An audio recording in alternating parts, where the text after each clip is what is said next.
Alright, and welcome back to Janky AF. Well, better late than never. This is actually the first quote-unquote classic car I ever bought. This is my 1986 Ford Aerostar, and I haven't yet to introduce it to the channel, so I wanted to do that. Give you a little walk around. A couple people were asking about it. So just a quick walk around. I apologize, the lighting's not great. This is my new space here, the new Janky Town 2.0. Very excited about it. It is janky beyond belief.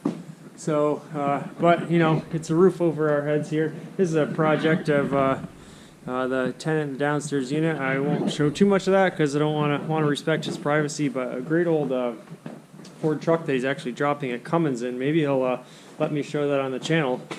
But and obviously you can see the great Fiat in the background. I'll do a little update on that. It does have a cover and everything. But the main attraction today, obviously, of course, is the Aerostar. And this is my beautiful 1986 Ford Aerostar. The hot and spicy license plate. And you can watch a video on vintage and antique plates that I did. Did manage to get the period accurate plates on it. What can I tell you about this beauty? It's just 80s glory. Now, the 86 is the first year they made the Aerostar when it was first released. They had the option of a 2.3 liter fuel-injected 4-cylinder engine, which this has, and it's super rare because, as you can see, all my cars brag about fuel injection. That engine made approximately 100 horsepower, and it is severely underpowered, so after 2 years, they got rid of it and went to the 3.0 and 4.0 V6 engines. Now this car did offer a V6 from the beginning, which Ford made a point to tell people about, and that was the 2.8 liter Cologne V6, a carbureted model. And after 2 years, that was gone too. Now my buddy Evan has also another 1986 Ford Aerostar. His is in blue, which I actually bought and sold to him because I bought it for $500, sight unseen. It was too good to pass up, and I was able to get this bumper for it, which I have painted now. So basically got the bumper for free, and kind of regret, well, I shouldn't say I don't regret selling it because he's done a lot of work to it and he's made it a really nice vehicle on its own. And now me and him have what we call the 86ers, which is our duo of 86 Ford Aerostars. His is also a manual transmission. A 5-speed, and next year we're going to be really excited to show you all those two in tandem. But for now, bring some light over here. You can see it down in there. It's the Lima. It's 2.3 liters, like I said, fuel injected. We got brand new spark plug wires on. Went through a saga with a shop that will not go named, but they charged me a bunch of money to basically make the car less reliable. And well, there goes our light. Janky do thanky. So let's take a tour of the interior now. We have these lumbar seats. As you can see, it's a little switch here. Now whether or not that actually does anything, I'm not sure, but the guy I bought it from, Tommy Davis, made it a point to tell me how great the lumbar support was on the seats. As you can see, it's got this lovely patina. This car came from Alabama, Dothan to be exact, and it has 85,200 original miles. Now, yes, it may have rolled over, but if you look at the condition of this car, all the carpets and everything, again, I apologize for the light, are in extremely good condition. There goes a little more light for you. And super basic, 85,290. Little cracked odometer there. Now, the interior of the Aerostar did go through a refresh. This is obviously the older interior, which ran from, I think, 86 to about 91. Then they had a digital display in here, and then I eventually went back to analog. It's all tan and brown everywhere in here. And obviously, the headliner's got some issues. The interior moldings are all cracked and coming down. A lot of Alabama sun on there. But has the original bench seat in the back, which is in very nice condition. But the thing about this car is, like, the carpets and everything, very clean. Overall, the interior is in very good condition. I don't know what I'm going to do about these moldings. Super thin steering wheel, which has obviously got some dirt and grime on it. And of course, the 5-speed manual transmission. Now this is a Mazda unit, and super long steering wheel, or I'm sorry, school bus shifter. It's really a joy to drive. You can see the Aerostar badging on there. And a lot of space in here, a ton of space. Like, you can fit a mattress in here. On the extended length, they had, which actually does have the same wheelbase of 119 inches, you could fit a full sheet of plywood in these things. And a lot of controls, even on the base model. You had your audio controls in here, which was very advanced at the time. And it's just a gem. It's all brown everywhere, which I love. It's got these little stripes on it. Crank windows. Now this transmission did fail me while I was attempting to drive this car back from Georgia. Big tow mirrors, obviously, you can see here. I mean, everything is just dry rotted terribly, and it's very, very janky. Now we do have a sliding door here. You can get a little bit better view of the interior here. This bench is great, a two-tone, also in quite good condition except for this little rip here. Again, acres and acres of brown and tan. The speakers don't really work. Again, it's very, very janky, as you can see, but a little view of the cockpit here. Get some more light on it there for you.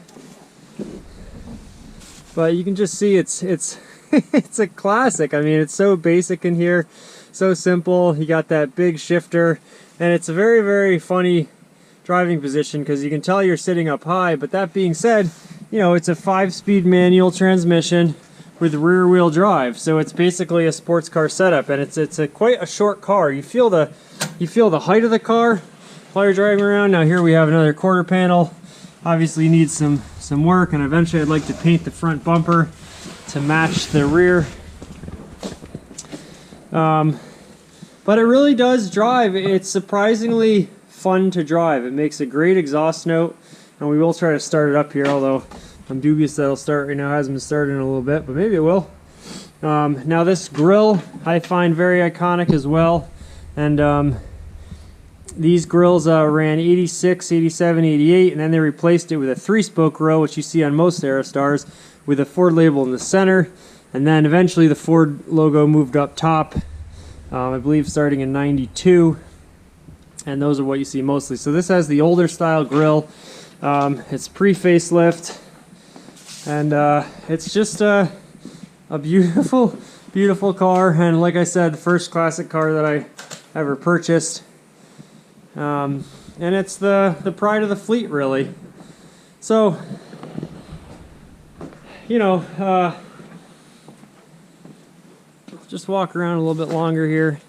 Got a tow hitch on it. Now another funny thing about this car, as we raise the hatch here, this rear tailgate is actually like a composite material. Unfortunately it got dinged here, but it's actually a fiberglass panel. And I believe the hood panel is fiberglass too. Strut's obviously not doing great at this time, especially when it's cold out. But that was made to make the car lighter. Despite that, it still is quite a heavy car. I believe it's, I don't know, somewhere around 4,000 pounds, and with 100 horsepower, you can imagine it's quite anemic. I love slow cars, so it's right in my wheelhouse, but that's why they eventually upgraded to the more powerful 6-cylinder motors, which were still, you know, probably not very powerful by today's standards.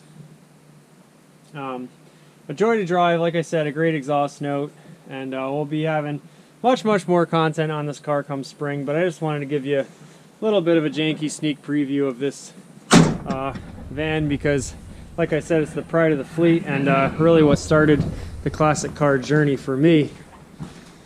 These wheels, they could be standard. I honestly don't know. They might be an aftermarket wheel, but I know on some of these Aerostars they did have sort of a beefier wheel setup.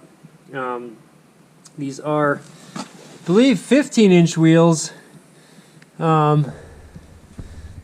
They are 14-inch, I stand corrected, and that was the standard wheel size. So let's try to fire it up, shall we? Let's see if we got anything in here. Like I said, I just had a lot of work done to this car. Mostly just tune-up stuff. There was a mouse nest in the air box.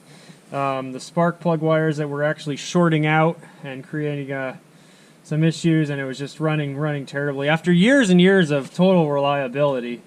So it's got some love. Unfortunately, right before winter, so you know, when a car sits, it obviously deteriorates, but cannot wait for spring to drive this thing finally. I barely drove it at all this year. Let's try to start it up.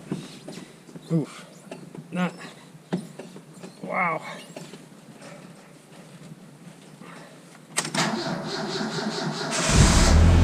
Look at that. She lives. Another cool thing, I don't know if you can see this, but it actually has a manual handbrake, which is pretty cool. Everything feels very cold and very stiff, but she did start right up, which is great. I put some stable in it already, and I'm actually going to set this right here and rev it a couple times so you can hear the great exhaust note.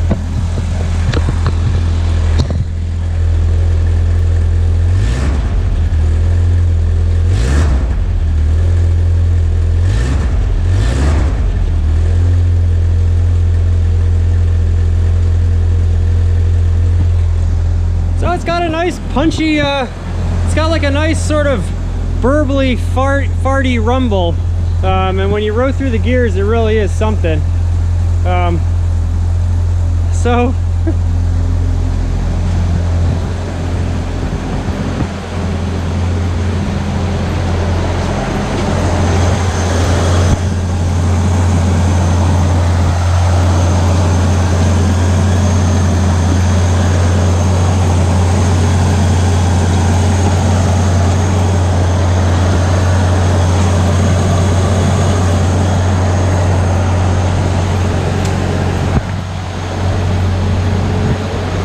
it's very clean underneath. I'll try to bring the camera underneath real quick.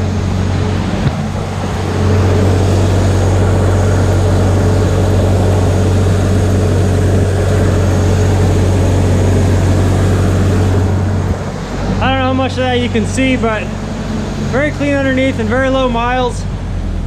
I actually don't think it's turned over, just because I don't think the guy used it that much. And I'm judging by the undercarriage and everything. Now, of course, it's possible it turned over and it's actually 185, but we're smoking up the garage pretty good here, so I think I'll shut her off. But standing in these poisonous fumes. So, that's a very brief introduction to the Aerostar. Like I said, we'll have much more content on it coming in the spring, but hope you enjoy this very small, not well lit tour. And doing it janky as usual here on Janky AF. So stay tuned for more. Until next time, Janky do thanky.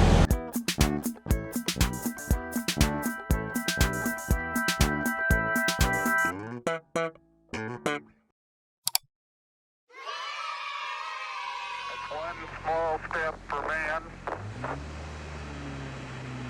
one giant leap for mankind.